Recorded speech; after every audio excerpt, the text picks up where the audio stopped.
All right, so I'm going to try something a little different. This is a weird idea that I had, and I want to see how it works. I have two videos, and each video supports one side of an argument. But I'm not going to tell you which video is which until we get to the actual argument. Up until that point, I am just going to establish the framework. I'm going to talk about everything that you kind of have to agree upon, and then we go from there. So you won't get the big reveal until a certain moment. I'm going to put a timestamp on the video, and it should be the same for each video, but from that point forward, the paths, they diverge. And one argument is for Jesus' resurrection, and the other is against Jesus' resurrection. You're not really going to know which video you're watching until we get to the argument. So let's start with something that I think will genuinely surprise you, which is that Jesus of Nazareth was not a particularly interesting person for a lot of historians. I know that sounds crazy because he's kind of like the biggest deal ever. He's bigger than the Beatles, I would argue. He lived for roughly 33 years. He had no political office, no army, no territory. He wrote nothing. He was publicly executed as a criminal and as a political threat. There were many men that were claiming to be the Messiah at that time. He was not the only one. And a lot of these other men were also put to death. However, none of these other men carry the same historical significance. By every measure that the ancient world used to track who matters, Jesus should have disappeared completely within a generation of his death, just like all these other so-called messiahs. However, that didn't happen, and that is worth investigating. So before I argue about what happened and what the argument is one way or the other, before we get into resurrection or no resurrection, did it happen? Was it a miracle, crazy hallucination, or whatever it was? Let's look at what the historical records give us, because it gives us less than what most people think, and also more than what I think most people realize. So let's talk about, first and foremost, the non-Christian writers. These are basically any texts that are outside of the Bible. There are a handful of non-Christian writers who mention Jesus and early Christians. And here are just a few of them. There's a guy named Tacitus, and he wrote something around 116 AD. He was a Roman senator, he was a historian, and he was not a fan of Christians or Christianity.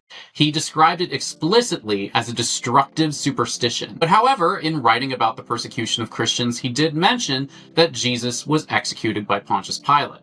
That's it. Execution, no miracles, no resurrection, no theological claims.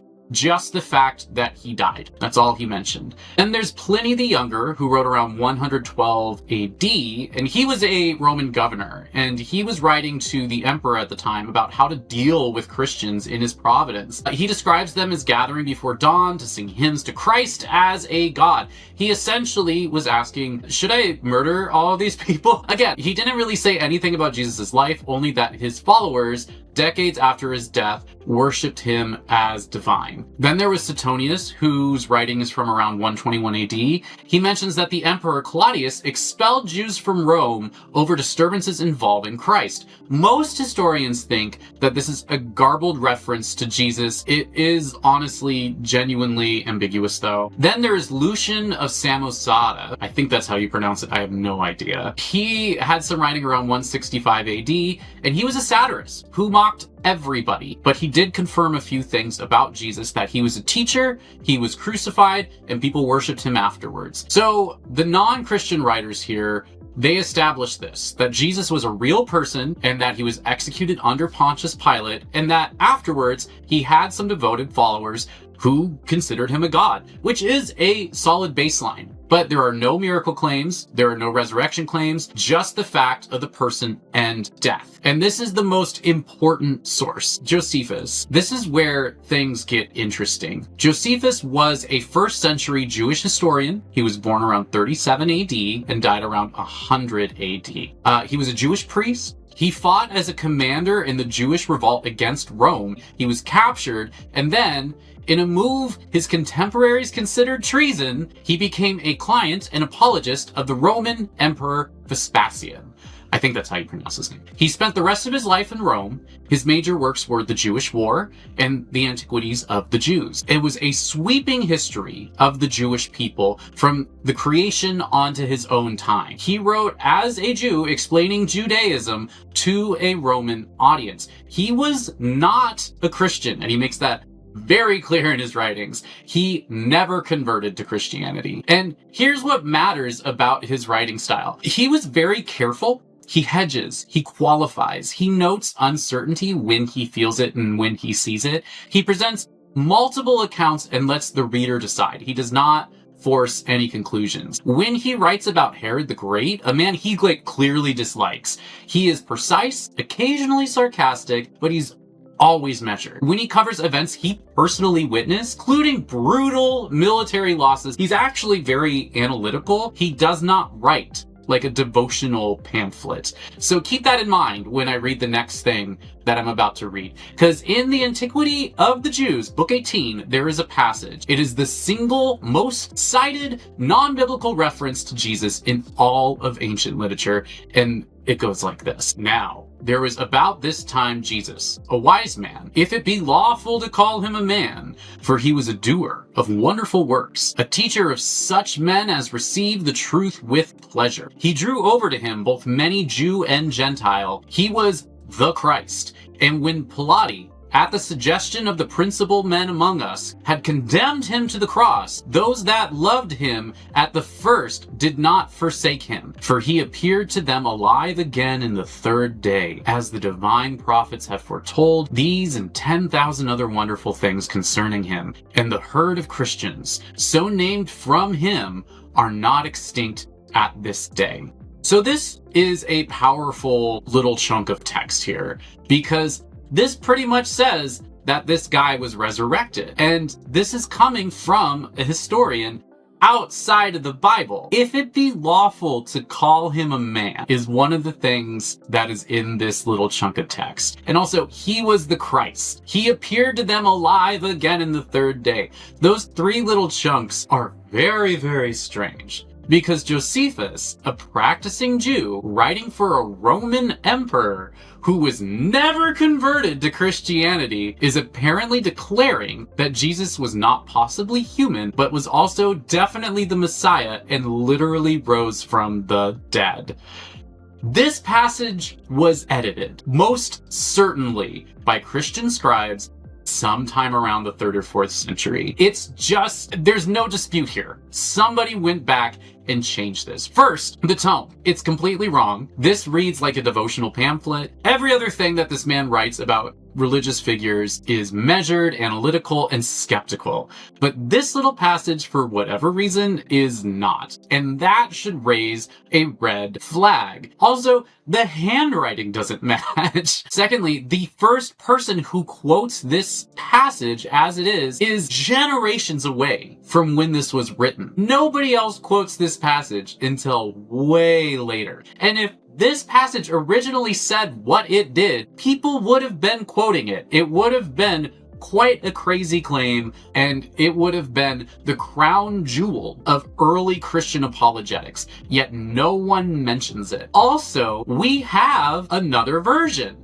that doesn't say this, because if you look at his Arabic translation of the same text, it contains a completely different account of what's going on. Instead, it's a little bit more careful with its words. Pilates condemned him to be crucified and die. Talking about Jesus, of course. But those who had become his disciples did not abandon his discipleship. They reported that he had appeared to them 3 days after his crucifixion and that he was alive. Accordingly, he was perhaps the Messiah, concerning whom the prophets had recounted wonders. There's a difference here, because this is just saying, perhaps, we don't know. This is what his disciples are saying, but we have no way of knowing this for sure. And this really aligns with the way Josephus would have written this passage. And even that, I will say, is a pretty extraordinary claim that there's a group of people going around saying that Jesus rose from the dead. However, there's a big difference between what that first chunk of text said and this one. Here's the thing. What do we actually get from Josephus? It's probably this. Jesus was notable enough to include. He called him a wise man. He noted his crucifixion, noted the movement that formed afterwards, but that's it. And he did that because he's a serious historian. So what does this mean if we know it was edited? It means that the evidence for the resurrection in the historical record is not as clean as it is sometimes presented. The text came to us through people who cared deeply about what those texts said, and sometimes they would edit them accordingly. We know this to be true. Now let's talk about what's probably authentic. Josephus gave us one reference to Jesus that almost all scholars do consider genuine. In Antiquities, Book 20, he refers briefly to James, the brother of Jesus, who was called Christ. Passing mention. That's it. The passage is actually about James's execution by the high priest. And it's very interesting here because the high priest gets in trouble for actually allowing this execution. And that's what Josephus is focused on, not Jesus. He mentions Jesus's brother in a very passing way. That's it. He does not go into this Christ fellow. Though I will say that obviously there was some crazy stuff going on in Jerusalem at that time. It was just so much, and this just didn't seem like anything extraordinary to any of the historians at the time, because this kind of stuff was happening all over the place at the time. So this is the thing about Josephus, is that he actually kind of just focuses on Roman rulers and important figures to the Roman people. Jesus just wasn't significant because this whole Messiah thing that was going on, there were tons of people running around saying that they were the Messiah at that time. So it wasn't very noteworthy to him. There were bigger and more important things in his mind going on when it came to just the rule of Rome and how politics were shifting at that time. But I think what's also important is that scholars pretty much agree that that one passage is authentic. But also it's important to note that there was no resurrection account. So I want to make sure that we can all agree on the same things before we move forward. If you believe that the Bible hasn't been edited, I can't help you here, because if you open up your Bible, almost every translation, you go to Mark chapter 16, verses 9 and onward were added later. This is something every Bible just directly in it should probably say. I can't think of a translation that doesn't include some sort of footnote saying like, hey, this stuff, it was added later. If you can't admit that the Bible was in fact altered after its original authorship, I can't help you here. It's in the Bible. And if you don't believe what's in the Bible about the Bible, I don't know. I guess, this video isn't for you. But that is one of the things that I'm saying, is that there are a lot of texts, just like Josephus, that were edited after the fact for one reason or another. That really shouldn't be that controversial of a statement. It's in your Bibles. It says it right there. But let's talk about some other stuff that I think we all need to agree is common ground. The resurrection debate tends to get conducted as if one side has all the evidence and the other is just wishful thinking, but I don't think that's true in either direction. What actually exists is a shared set of historical data points that virtually all serious historians, Christians, Jewish, atheists, agnostic, they all agree on these data points. The disagreement is about what those data points may mean. So here are the things that I would say are never going to be seriously disputed when it comes to Jesus's resurrection. So 1, Jesus was crucified. It's confirmed by the Gospels, Paul's letters. It's also confirmed by external sources. This is about as historically certain as anything gets when it comes to this argument. Jesus was a person and he got crucified. If you can't agree to that, I can't help you. 2, his followers very soon afterwards believed that he had risen from the dead. Paul's first letter to the Corinthians, one of the earliest documents in the entire New Testament, written roughly 20 years after the crucifixion, he gives a list of people that Jesus had appeared to after his death. First, there's Peter. And Peter was kind of the leader of the Christian movement at that time before he was put to death. Then there was James, and James was the brother of Jesus, who originally was skeptical, but then converts after Jesus' death. Something happens to make this man believe that Jesus is God. Then there's Paul. who actively persecuted the early church before his conversion on the road to Damascus. These are named individuals. The 500, we don't really know. And then the apostles, we do have an account for in later gospels that go into more detail. They give an account saying that Jesus was resurrected. Let's see. Something reverses the trajectory of this movement. A crucified Messiah in first century Jewish context was a failed Messiah, full stop. There was a list of criteria that a Messiah had to meet. And if a Messiah dies before he accomplishes the things that he's set to accomplish, rebuilding the temple, there's a whole list. If he dies before that happens, he's not the Messiah. A crucifixion specifically nullifies that claim. It's a divine curse in Deuteronomy. So for Jesus to be crucified, he's like super disqualified. However, the execution of Jesus, which should have ended this movement that he is the Messiah, as it ended every other Messiah claim during that period of time, instead, within weeks, the movement explodes across the Roman world. And that does require some explanation. Why did that happen? And I'm not saying anything at this point. We just have to agree something had to have happened for this movement to explode the way that it did. I'm just saying this so far, these have been the facts. If you want to contest these facts, that's a different video. That's not this video. I'm saying that both sides have to admit that those are truths. Because if you can't admit to that, I can't help you. So the problem is what do these three things mean? We have that Jesus was crucified. His followers very soon believed he had risen from the dead, and that something reversed the trajectory of the movement after he was crucified. I do want to say, before I get into the arguments, that both arguments I think are made very seriously. They both take evidence seriously. And they share a lot of conclusions in the same ways, but there's obviously a big difference between the two.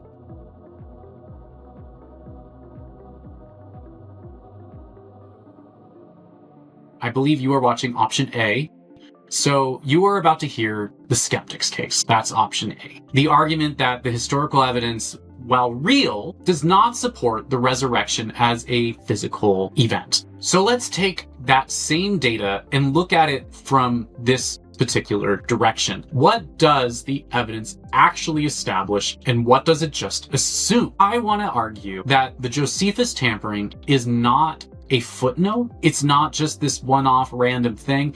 It's kind of the point. And I know I already covered this. Someone edited Josephus to make him say that Jesus rose from the dead. But if you sit with the implications of that for a moment, the people who are transmitting these texts, copying them, preserving them, passing them through monasteries all across centuries, they had a stake in what those texts said. When the most important non-Christian witness to Jesus didn't say what they needed him to say, they changed it so that he did. We caught it because we had the Arabic version and we just knew enough about this guy to know that that was clearly not something he wrote. That was clearly tampered with.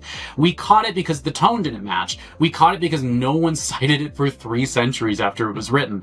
But what about the places where we didn't catch it? If you read your Bible, it says as much. The earliest manuscripts end at Mark 16:8. The woman finds the empty tomb. They're terrified. They tell no one. Full stop. No resurrection, no ascension. That's all we know. What about Jesus sweating blood? That was a later insertion too. Forgive them, Father, for they know not what they do. Absent from many early manuscripts. Every single one of these additions move in the same direction. As these additions pile up, Jesus becomes more divine. As time goes on, the resurrection becomes more physical. The theological claims become more explicit. That is the direction of the narrative as it is modified. Now, the appearances that you see, those are claims, but they are not subjective evidence. Peter, the 12, the 500, James, Paul, these are not independent eyewitness accounts. They are claims of experiences reported by people who probably, honestly, fairly believed that they happened. But I have a previous video that already covers how people can believe something happened to them when really it did not. It's just sometimes we have experiences like that. Most people will see a loved one after they have passed away. That's just kind of how our minds work.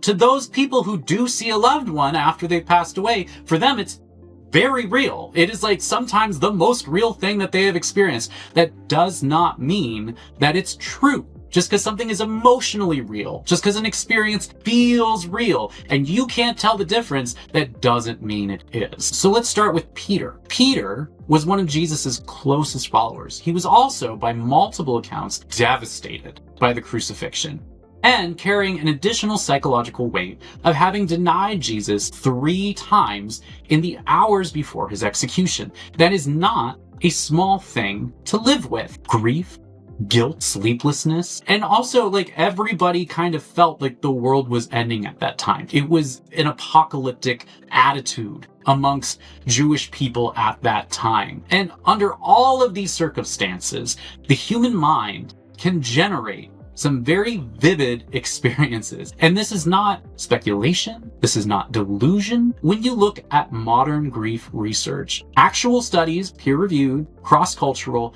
it finds that most people, somewhere between 50 and 80%, report experiences of the presence of a person that they've lost. Widows report conversations, parents see children who have died. These experiences are real to them, and they are not delusions to them. They are a feature of how the mind handles loss. And then there's James. He's often cited as the most powerful witness, precisely because he was skeptical during Jesus' lifetime. The Gospels record that Jesus' own family thought he had gone out of his mind. James was not a believer until the resurrection. But grief is not simple or predictable. The death of a brother you had rejected, especially a brother who was publicly humiliated and executed, it can make you have one of these experiences. The guilt of having not believed, the community's insistence on resurrection, the need to make a meaning of loss, that's a psychologically credible path to a profound experience. It doesn't require a miracle. It just requires being a human. Then there's Paul, and I went into this, but a lot of it is the same thing as the previous two. He was dealing with a lot. He was going around persecuting people. He was exhausted, traveling so much, and he believed deeply in what he was doing. So to have a vision like this on the road to Damascus, once again, he was so depleted. His mind had to give him something, and it gave him Jesus. We have no reason to doubt that something happened to Paul. We have a very good reason to wonder whether Paul's interpretation of what had happened is true, and if his interpretation is the only one that we should really take. Because modern psychology says that this could have just been some misfire in our brain. We know that happens. We know that happens a lot. Now, the 500, where are these people? We know nothing about these 500, and not a single one of them has ever written an account of what happened at that time. There is no record of them saying anything about this. And that's wild. If a dead man showed himself to me and I was amongst all these other people, I would write something about it. And yes, at that time, Twitter was not a thing. But there is somebody amongst that 500 who either could have written something themselves or gone to someone to write about it for them. It's insane to me that there is no record of this, not even amongst the gospel. No location, no date, no names, no context. We don't know if this was a single experience or just kind of like an aggregation of many. We don't know. We just have a number. That's not enough evidence. That does not hold up at all. That's a claim that something happened to a lot of people. It's just a claim.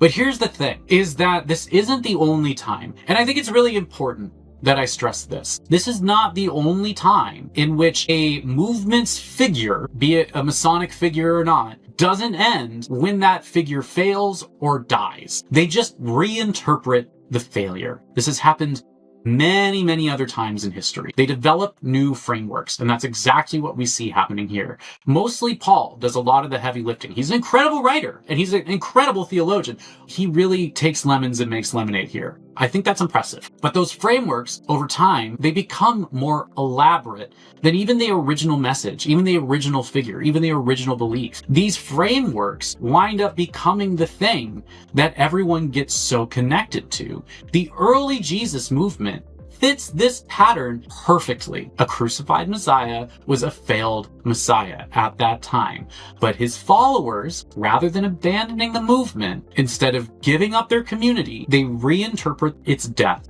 as meaningful, as a sacrifice, as atonement. They see it as the point. The Messiah will come back. And in the meantime, the experience of his presence in prayer, in community, it's sustained and built a movement. That is a complete psychologically and sociologically coherent account of early Christianity. It doesn't require a miracle. It only requires people doing what people do and have done and will probably always do. This movement grew and grew. It developed a full-fledged theology. Eventually, the followers of this movement, and I don't think it was maliciously, but they edit their own texts and texts around the subject to make the claims more explicit. And the story became more miraculous the further it traveled from its origin. There is no independent, unaltered historical evidence of Jesus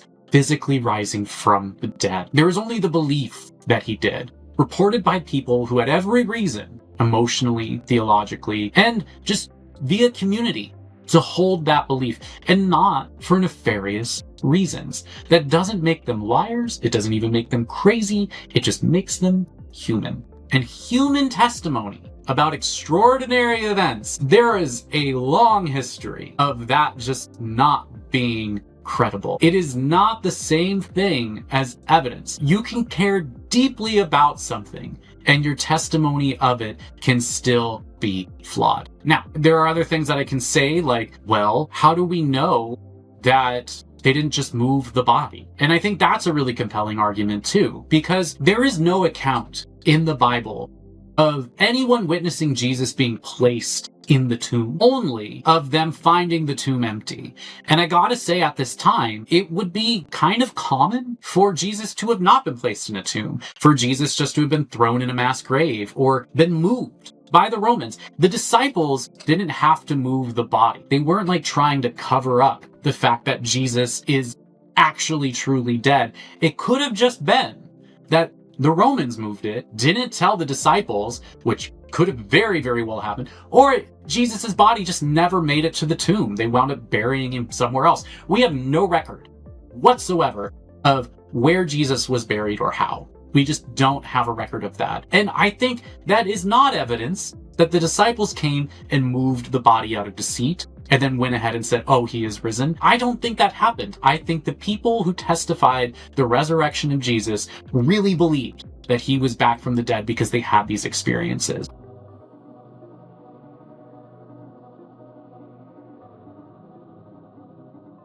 Now we're going to go to the shared conclusion. So here's where we are. A man named Jesus was executed. Can't dispute that. His followers, very soon after, believed he rose from the dead. Not disputed. There are named individuals who gave their life to claim that he is God. Not disputed. There are texts that say what happened, but we know that these texts are to some degree edited. That's also not disputed. But what is disputed is what we do with all of this. So both interpretations, if you watched both, whichever one you saw, were built on the same facts. They were arguing about evidence. They were arguing about what counts as a sufficient explanation. One option says that Greek psychology, evolving tradition, it's sufficient.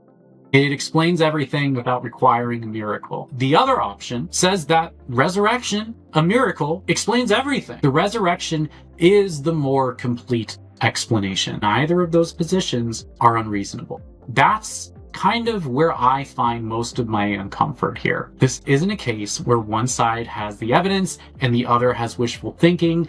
Both sides are reasoning carefully from the same data and reaching different conclusions. So, to me, what that means is this. At a certain point, this stops being a question about evidence, and it becomes a question about what kind of world you think you live in. If you already believe the universe is the kind of place where God acts in history, where resurrection is possible, where the extraordinary can happen, the evidence is more than sufficient. It's compelling, actually. If you believe the universe is the kind of place where the dead stay dead and extraordinary claims require extraordinary evidence, the evidence, while interesting, isn't enough, not even close. Neither of those is a belief you arrive at by just reading history. Both of them are prior commitments that you bring to history, which I believe means that neither the believer nor the skeptic can claim their position is purely evidence-based. Both are making a judgment call here about something the evidence cannot settle, which brings me to the strangest thing about faith. Faith is not the absence of evidence, and it's not the presence of certainty. It's the choice that you make in the space where the evidence runs out. When you've looked at everything available and you still have to decide, that is when faith steps in. So here is the most honest thing I can say. I personally don't know if Jesus rose from the dead. And if you're being honest with yourself, if you really look at yourself, if you really look inside, neither do you. You don't know. You can't know. I don't know. I can't know. None of us can know. Not because the question, did Jesus rise from the dead? It's not because that question doesn't matter. It matters greatly. But because it's the kind of question that sits on the edge of what human research can do, on what history can do, on what evidence can do. What we have is not enough to produce any certainty, one way or the other. And everything beyond that edge has a different name. You can believe or you cannot believe, but both choices are made in the same place.